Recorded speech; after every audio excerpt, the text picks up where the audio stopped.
त्यांना सुद्धा नमस्कार। हे बघा, आपल्या नातवांमुळे जसं आपल्या चेहऱ्यावर खुशी येते, जसे आपल्या नातवांमुळे त्याचे आपल्या चेहऱ्यावर खुशी येते, त्या तशीच नातवा आजी आजोबाला बघितल्यावर सुद्धा आपल्या नातवांना सुद्धा खुशी होते। असे आता पूर्वी म्हणायचे, जशी दुधावरची साय, दुधापेक्षा साईला जपावं लागतं, तसं नातवावर खूप खूप प्रेम करा आणि त्यांना नेहमी सुखात ठेवा, चांगल्या मार्गाला लावा। धन्यवाद। आपल्या साऱ्या शिक्षक वर्गांना, आपल्या मावशी लोकांना, सगळ्यांना मी धन्यवाद करते की खरंच आजचा कार्यक्रम त्यांना खूप छान सादर केला, त्याच्याबद्दल मी त्यांचे आभार व्यक्त करते। आणि खरंच आपण लेकरांना दुधाच्या साईसारखं जपतो म्हणून सनी हे एक लेकरांच्या मनामध्ये आदर निर्माण झालेला आहे आणि लेकरांमुळे आज आपलं या ठिकाणी स्वागत करण्यात आलं म्हणून मी धन्यवाद करते। आजचे अध्यक्ष, पुन्हा गुरुजन वर्ग आणि माझे सर्व वयस्क बंधू भगिनी, आज आपण समजा पॅरेंट म्हणून आलेलो, आजोबा म्हणून आलेलो, पण मला एक खंत अशी वाटते की मी बघितलेले की 10% असे काही लोक आहेत की जे आजोबाजूला काही किंमत देत नाही, त्या जे काही मौल्य आहेत ना ते काही किंमत देत नाही।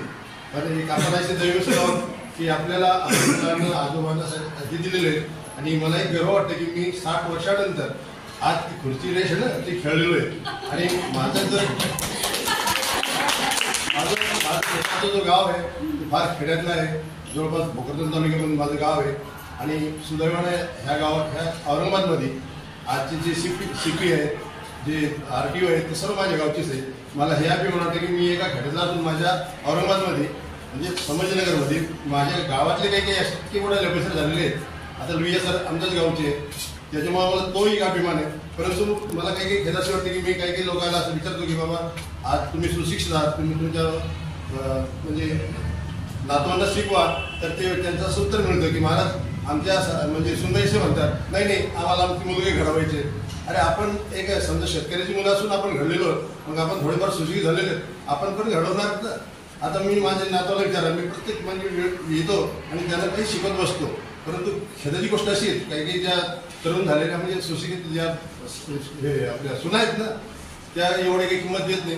परंतु मी एक विषय असं आहे की माझा मुलगा आज इथं पानटपरी चालवतो तरी त्यानं मला हवाईजहाजाची मला जोडीनं हवाईजहाजाचा प्रवास करून दिलेला आहे आणि तो इतका म्हणजे इतका आम्हाला मानतो। पण आमचं दुर्दैव असं की आम्ही शेतकरी असल्यामुळे आम्ही इथं थांबत नाही, त्याच्यामुळे मुलांना मला वेळ देता येत नाही। परंतु मुलं असे असतात की खूप त्याला अशी असते, मी ज्या दिवशी आलो त्या दिवशी माझी मुलगी नात म्हणते बाबा तुम्ही 8 तारखेवर थांबा, बाबा तुम्ही 8 तारखेवर थांबा, मला नाही तिच्यासाठी थांबावं लागलेले।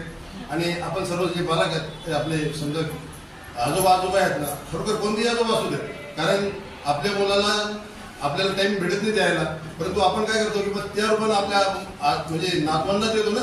परंतु घरामध्ये काही आपलं समजलं म्हणा, पण काही काही असे आहेत जे जास्तीत जास्त क्लास म्हणा अभ्यासाच्या ज्या सुना आहेत बायका आहेत त्या आजोबाजूला काही समजत नाही, ती एक खेदाची गोष्ट आहे। आणि एवढं बोलून मी माझं काही चुकलं असेल मागचं माझ्या